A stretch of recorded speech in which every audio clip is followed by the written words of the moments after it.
법무사도 모르는 매매 잔금 진행 과정 말씀드릴게요. 안녕하세요.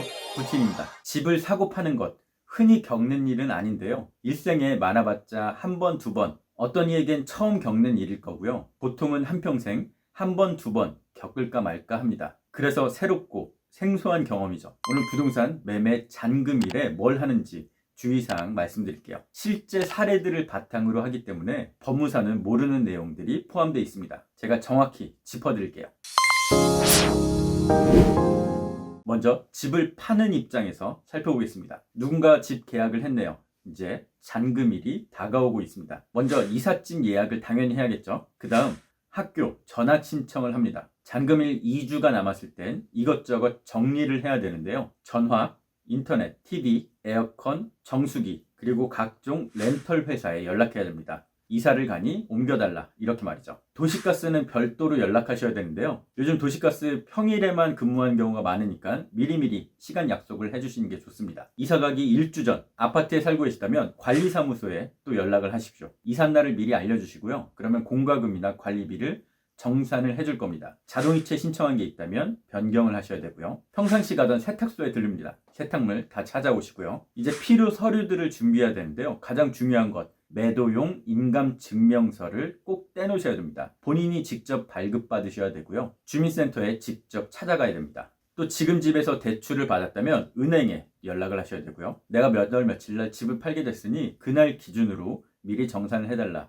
이렇게 요청하시면 됩니다. 또 매매 거래한 부동산에 연락해서 잔금 시간 정확히 확정하시면 되고요. 또 하나 중요한 것, 집을 사는 분이 매매 잔금을 계좌이체할 것인지 현금이나 수표로 할 건지 확인을 해야 됩니다. 현금이나 수표보다는 계좌이체가 간편하니까요. 가급적 계좌이체로 요청하시는 게 좋습니다. 혹시나 수표일 경우 발급한 은행 가서만 당일에 처리가 되니까요. 미리 이것도 확인하시고요. 이제 드디어 이사가 하루 앞으로 다가왔습니다. 이사 하루 전 중요하게 챙겨야 될 것들이 있는데요.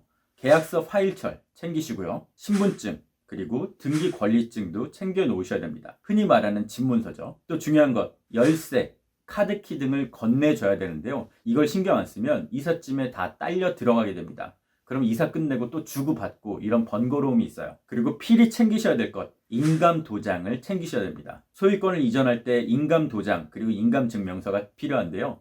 주민센터에서 뗀 인감증명서와 내가 지금 갖고 있는 도장이 인감도장이 맞는지 일치하는지 확인을 해보셔야 돼요. 인감도장 꼭 챙겨 놓으시고요. 이제 이삿날이 됐습니다. 보통 아침부터 짐을 싸기 시작할 거고요. 짐이 어느 정도 정리가 됐다 그러면 매수인과 만나게 될 겁니다. 하자 체크를 위해서 짐을 비운 뒤에 집 상태를 같이 확인하시는 게 제일 좋고요. 관리실에서 관리비, 공과금 등 영수증을 챙겨옵니다. 이제는 거의 다 끝났어요. 잔금을 받고 대출을 갚으시면 됩니다. 이때 대출 갚았다는 증거가 필요하겠죠. 미리 은행에 연락을 했기 때문에 그날 얼마를 갚을 거다라는 게 바로 정산이 될 거고요. 원금, 이자, 중도상환 수수료가 다 계산될 겁니다. 그럼 매수인한테 돈을 받아서 그 대출금 다 갚으시면 되고요. 요새는 은행엔 잘 가지 않고요. 직접 계좌이체 등으로 처리합니다. 이때 다 갚았다는 증거, 은행에서 상환 영수증 같은 걸 받게 됩니다. 이제 돈을 받았으니까 집을 넘겨주면 되겠죠. 여기서 등기권리증, 매도용 인감 같은 걸 주면 되는데요. 보통 부동산 사무실에 법무사 직원분이 나와 있을 겁니다. 소유권 이전 등기를 위한 법무사 직원분이고요. 매수인 쪽에서 섭외한 분일 거예요. 이분께 필요한 서류를 넘겨드리면 됩니다. 자, 이제 거의 다 끝났네요. 시설물 인계해 주시면 되고요. 카드키, 열쇠 같은 게 되겠죠. 마지막으로 비밀번호를 알려주시면 됩니다. 공동현관, 택배함, 그리고 내 집의 세대현관 이런 비밀번호 말이죠. 자, 이제 여기서 할 일은 다 끝났고요. 얼른 새 집으로 넘어가서 그 집에 들어가시면 됩니다. 마지막 제일 중요한 거는 쿠팡, 625 배달 주소 바꾸는 거고요. 이제 집을 산 분의 입장에서 살펴볼게요. 매수인이 해야 할 일, 당연히 대출을 알아봤고 신청을 해야 됩니다. 보통 잔금일 1개월, 2개월 전부터 신청을 할 수가 있으니까요. 최대한 빨리 신청하는 게 좋습니다. 그 사이에 정책이 또 어떻게 바뀔지 모르기 때문이죠. 소유권을 가져올 준비를 하셔야 되는데요. 4가지 루트가 있어요. 부동산에 요청하는 것, 혹시 대출을 받는다면 대출 은행에 물어보는 것, 비교 사이트나 검색을 통해서 직접 수배하는 법, 그리고 마지막으로 셀프 등기를 하는 것, 이렇게 4가지로 나뉩니다. 잔금 일주일 전 거래를 해준 부동산과 연락해서 시간을 확정 지으시고요. 대출받은 은행에 전화해서 금액 그리고 시간 등을 다시 한번 확인하셔야 돼요. 이사가 3일 남았을 땐 필요 서류를 준비해 오셔야 됩니다. 주민센터 또는 인터넷으로 준비하실 수가 있고요. 더 중요한 것, 계좌이체 한도를 확인하셔야 돼요. OTP 카드도 체크하시고요. 보통 살면서 이렇게 큰 돈을 주고받을 일이 없기 때문에 계좌이체 한도가 작은 분들이 많습니다. 한 번에 1억 원, 하루에 5억 원까지 되니까요. 은행에 미리 확인하시고 혹시나 매매 금액이 이보다 넘는다 그러면 계좌를 2개 이상 이용하시던가 은행 창구에 가서 직접 하셔야 돼요. 그러니까 잔금일 3일 전에는 계좌이체를 어떻게 할 건지 미리 잘 되는지 확인을 해보셔야 됩니다. 이사 하루 전 필요 서류들 잘 챙기시고요. 계좌이체 한도 다시 한 번 더 확인하시고요. 계약서 파일철도 따로 빼둡니다. 신분증, 도장도 챙겨두시고요.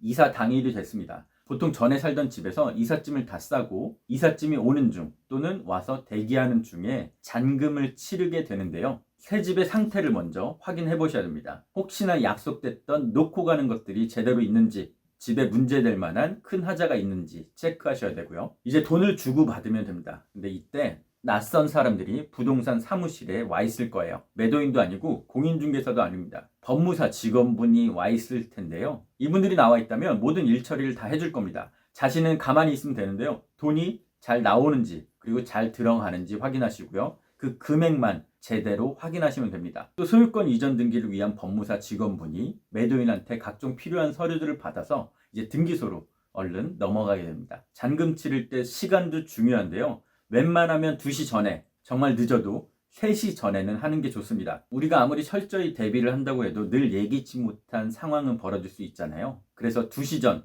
3시 전까지는 만나서 치러야 되는데요. 첫 번째, 급히 은행에 갈 일이 생길 수도 있습니다. 계좌이체 한도가 안 된다거나 또는 수표가 오간다거나 이런 일이 생길 수 있기 때문에 은행 영업시간 중에 웬만한 일 처리를 다 하셔야 돼요. 갑자기 주민센터에 방문해야 될 수도 있습니다. 다른 건 다 상관없는데 매도용 인감증명서 때문인데요.